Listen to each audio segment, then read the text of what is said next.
Good morning, good morning, good morning. It's your girl, Becky D, live in the morning, 5 days a week at 7 a.m. You guys, at the start of this new week, I do want to go ahead and talk about the different systems that we live in. Most people don't really pay attention to it. They don't really, think anything of it. But there's different systems that we're constantly living in. And sometimes we don't realize it, right? There's the friendships, and then there's the work and social and all these other things. Like, especially for all you gamers or card gaming people.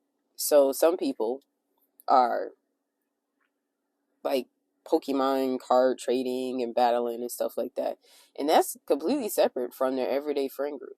Sometimes you won't even notice the people that actually like that stuff. You're like, what?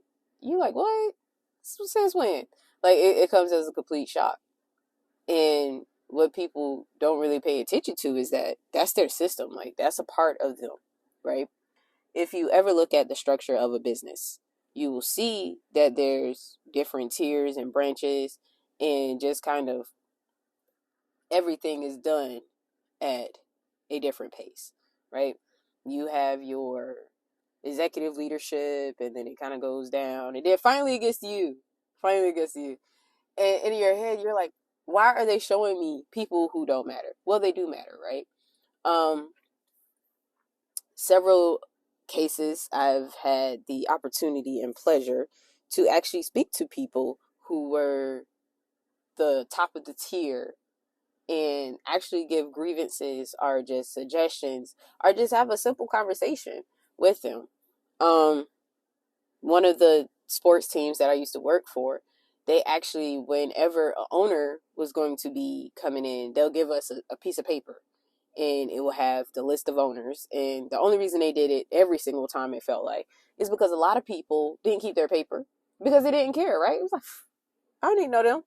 They just own the team and like never, show up, never talk to us. But I actually started paying attention and actually connecting with it. And once I started doing that and really paying attention, boy, let me tell you, things started changing. So, like, I naturally network, but my networking skills, if you ask me, got a little bit better. So I was really like invested in tune with the different systems and with kind of technically, unfortunately, how the game works. So especially in a corporate field or anything similar to that, any type of advancement that you try to get, it's a game. Now, the biggest game that I had to pay attention to was when I started my work career, right? So I was in college because my parents wouldn't let me get a job while I was in high school. I get it, but at the same time, I didn't get it. So when I was in school, college, I, really, really, really stressed, like, hey, I would like to be able to not have to rely on my parents to put gas in my car. I want to be very independent, right? Finally, they cave in. They're like, you're in college, you'll figure it out. So I applied to all these jobs. When I tell you I couldn't get a job at McDonald's, like, I don't know what I did or didn't do. But McDonald's was like, nah, we're not hiring you. And had no explanation except that I was overqualified. I was like, how are you overqualified? Like, I ain't never been overqualified. But that wasn't the first time I would ever hear that in my life. So then, in the small town, what I feel like was a small town, I started to notice that it's not about what you can do or the qualifications. It's about who you know, those systems. So I was like, all right, bet. So I started talking with people, and come to find out, one of my old guidance counselor's husband actually managed and was a part owner in one of the restaurants there. So what do? I was like, hey, I'm looking for my first job. I really want to get in the industry. You know, do you know anybody hiring? She said, yeah, my husband's hiring. Boom, bada bing, interviewed. The job was a complete crap job. Let me just be real, right? But I got the job based off of who I know, not based off of who I am. Once they found out who I was, they were praying and hoping that I would stay the whole time. But then, like, management, don't get me wrong, direct management, golden. Management above them, straight buttholes. Literally, like, tried to chew me out in front of a restaurant for something that I could have no control over because all I was a hostess. Okay. Stood at the door. You know those people you get angry with because the restaurant empty, but you can't seat nobody? Yeah, that was me. But it comes from above us, right? And I hope a lot of people start to understand that. It goes way above us. They can't sit people in certain increments and stuff like that. It's a complete crap system. But my thing is, if you have servers that are there to make money and that can keep their stress levels low and figure it out, you can pack out a restaurant any given day. My thing is just give them happy treats as they walk in. You know what I'm saying? But he got mad at me because I got tired of the system. I was like, dude, no, freak this. I am going to put somebody in this seat. And he tried to chew me out because they didn't get their food. They got all their drinks and stuff, but they didn't get their food. And I was like, how is that my fault? When all I do is see people. Like, you know what I'm saying? But that's neither here nor there. But I had to learn that system, right? So you'll kind of learn the game in whatever life you're trying to be a part of. Unfortunately, and it sucks. I hate the fact that all of it is just a game. I hate it. But what I love the most is the fact that I get to be a part of it and get to manipulate it. Once you find out the game, you can manipulate it to any which way that beams and bends for you. Okay?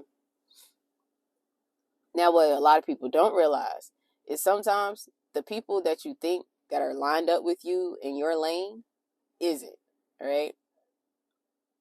They're either off to the side of you, way below you, or just down the road from you. And so you no longer need to associate yourselves with them. That's called changing lanes, all right? It's okay to switch lanes. Y'all can still be a part of the same system, but you're just in a different league. You know, lane, league, it's almost the same when you're talking about this in correlation, right? People, businesses, whatever the case may be, all the way to animal, all right?